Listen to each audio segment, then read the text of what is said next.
Hi, everyone. Welcome back to Life After Sunday, the midweek Mike. This is our special Christmas episode. Woo! Christmas. It's Christmas Eve. So Mary's, 7 centimeters dilated, 90% effaced, getting ready to have a baby. Just going to push that baby out. So I'm riding on a donkey for how many miles that was now? probably helpful, actually. Probably very Get helpful. the baby moving. That's why it happened. But yeah. So quickly. It's all part of it.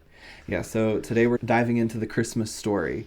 We're going to look at the real reason we celebrate Christmas. Yeah. And we're going to focus on Luke 2. Yeah. Okay, we're going to start with Luke chapter 2, verses 1 to 7 for our first little bit here. At that time, the Roman Emperor Augustus decreed that a census should be taken throughout the Roman Empire. All returned to their own ancestral towns to register for this census. And because Joseph was a descendant of King David, he had to go to Bethlehem in Judea, David's ancient home. He traveled there from the village of Nazareth in Galilee. He took with him Mary, to whom he was engaged, who was now expecting a child. And while they were there, the time came for her baby to be born. She gave birth to her firstborn son. She wrapped him snugly in strips of cloth and laid him in a manger because there was no lodging available for them. Yeah. So not a palace. Yeah. Not a huge kingdom. No. Not robes of royal satin or silk or whatever they wore back in those days. Yeah. For the King of Kings, God's kingdom, it doesn't start with power. Yeah. It starts with humility. Absolutely. You always wondered the reason for that. You think a king showing up would be, gold everywhere and comfort and luxury. And then here he was. Yeah. Not even a real room. So that's what the people of that day were thinking. So I want to set the scene. So there's Roman occupation, taxes are high, there's soldiers everywhere, and people longed for the Messiah because it's been prophesied and promised that there would be restoration to God's kingdom. So people are thinking a military leader, a king to overthrow Rome. Right. They wanted to make Israel strong again, to restore the nation's glory. Yeah. And so that's what people are expecting. That's what you would think. The Savior, he's coming to free us, and it's going to be fighting and that's what was known, So you're thinking it's going to come down in a fiery chariot. Yeah. He's going to have swords. He's definitely going to be wearing some bling on his head. This is going to be groundbreaking. It's going to shake the world, and it's going to bring us back to our political power of the days of David. But nobody thought that it would just be a baby in a stable. The most vulnerable human being, a newborn baby. Yeah, so we see God is just flipping people's expectations. Yeah. It's the start of his kingdom isn't about politics. It's not about power. It's about humility. It's about love. And it's something that still hits today is we have these expectations and God is flipping them. When you think about even Christmas today, it's all about rushing and getting the best gifts and the prettiest tree and the nicest decorations in your home. And we put so much pressure on that stuff. We want status. We got to make sure our kids have. We just went to Five Below and spent a tiny fortune on stocking stuffers. Not even a big deal, but we make it this. I love stocking stuffers. I do too. And it's the second act, I think, of opening gifts. But I love giving gifts, and we overdo it every year, though. I don't know. Yeah. But in this day and age, God changes that. His kingdom isn't looking for status. Yeah. He humbles everybody. Right. Status doesn't matter in his kingdom. Right. So it's we've turned Christmas into commercializing and a status game of who has the nicest things that they got for Christmas, who has the best decorations, and we forget to slow down and remember that God has flipped it. Yeah. God's flipped it. And always wanting more, when we're so blessed already and we have so much already. Yeah. And I like the idea of it's the upside down kingdom. Yeah. That's what he brought. Yeah. He brought this whole entire kingdom. Because it's so backwards from what the world views as important. And that's just the whole message that Jesus came down to spread. Right. Jesus started with this message at his birth. Yeah. And he takes it the whole way until his death. To be like, wait, you have it all wrong. You have the Beatitudes that Yeah. come up. That totally blew people's minds because that's not how we were expected to think, you know? Yeah. It's not our first nature to go in that way. Yeah. So like we'll keep going with this. We're going to read from Luke 2, 8 through 10. Okay. Steph's our reader, so. Luke 2, 8 to 10. Okay.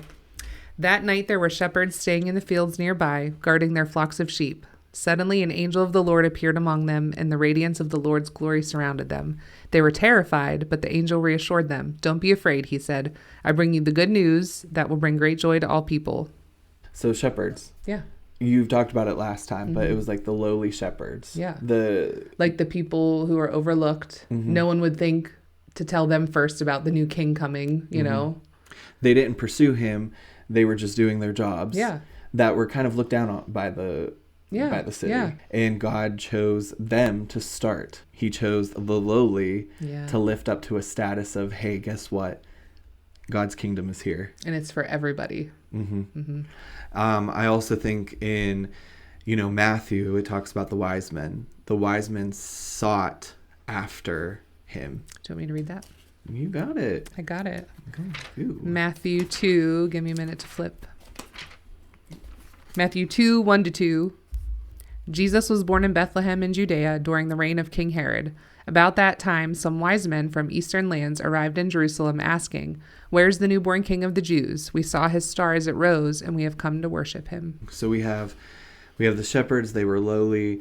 They were seen with a status, and God chose to come to them. But then we have these wise men. They're wealthy, they're educated, they're influential, and they pursued Jesus intentionally. Yeah.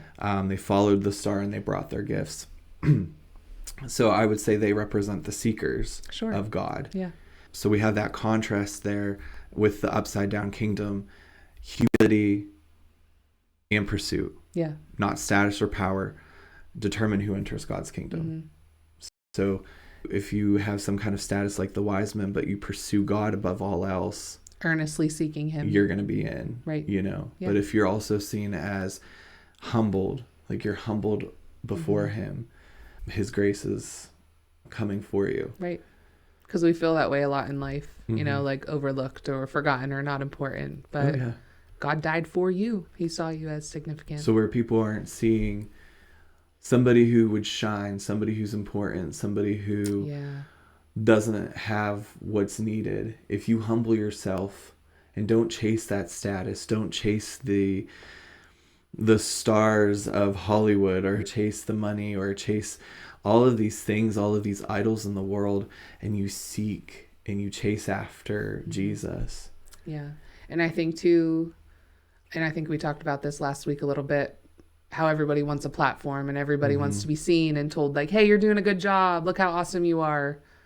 But don't forget like the important behind the scenes stuff that isn't showy, but is true character development and relational development with Jesus. Like that should be the main focus. Oh yeah. So if you want to go into Luke 2, 14. 2:14. Let me find the right little number. Okay. Glory to God in highest heaven and peace on earth to those with whom God is pleased. Yeah. So again, we're looking at God. When people were thinking he was coming, they were thinking this domination. They were thinking this power, and it's actually peace, gentleness, and love. Yeah.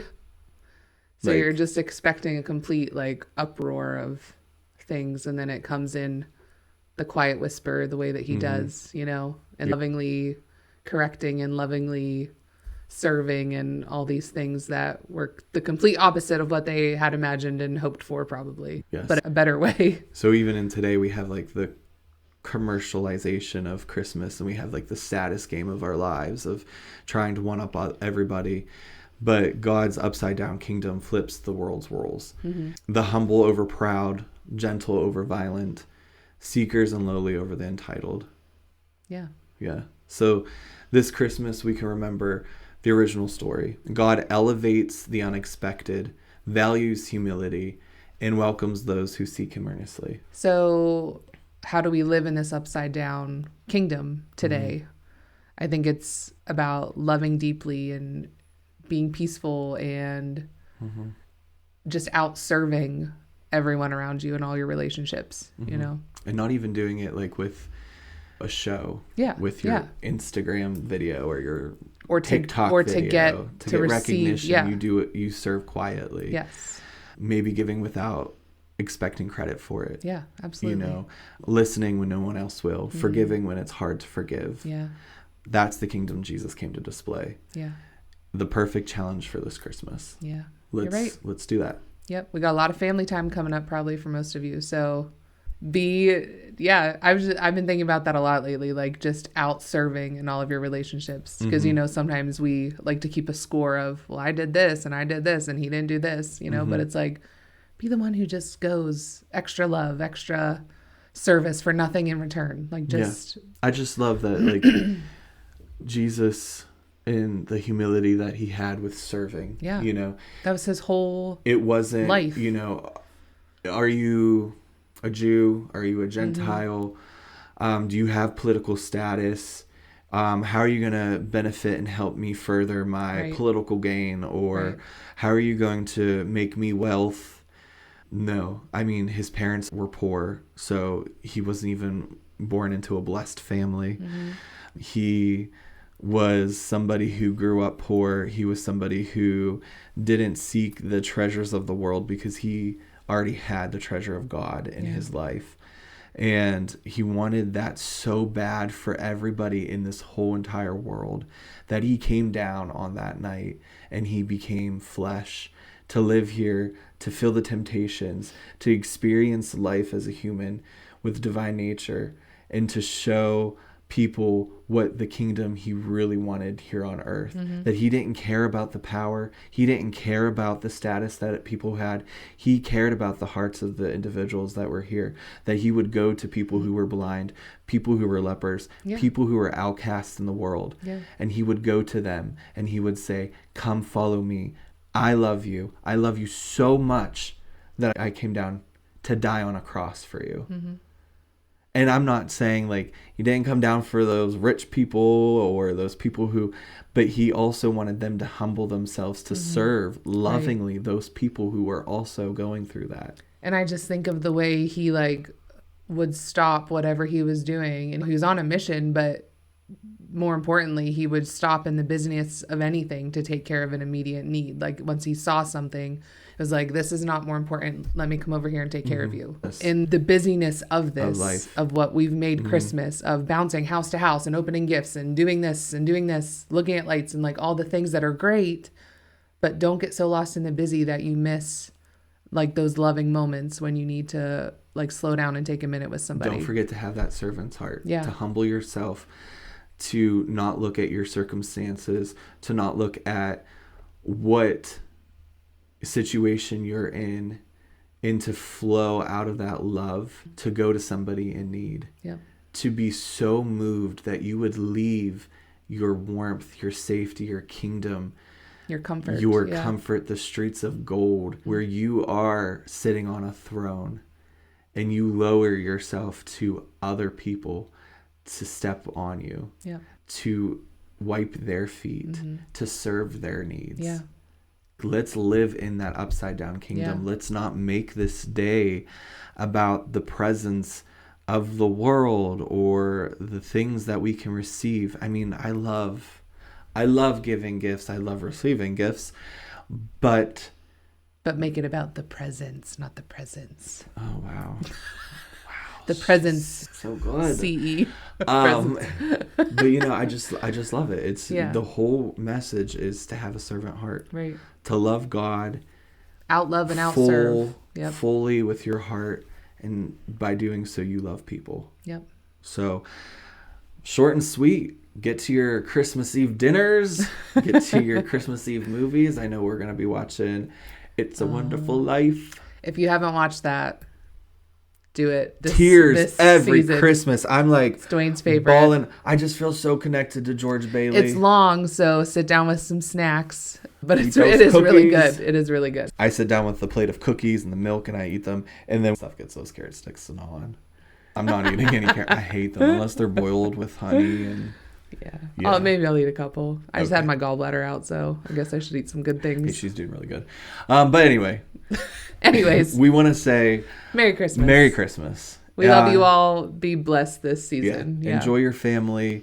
Serve others with the loving kindness that came down from heaven many years ago. Remember the reason for the season. And it's Jesus. the love, like John 3:16. Yep. So, yeah, we'll talk to you all next Wednesday. All right. Bye, everyone. Bye, guys. Thank you.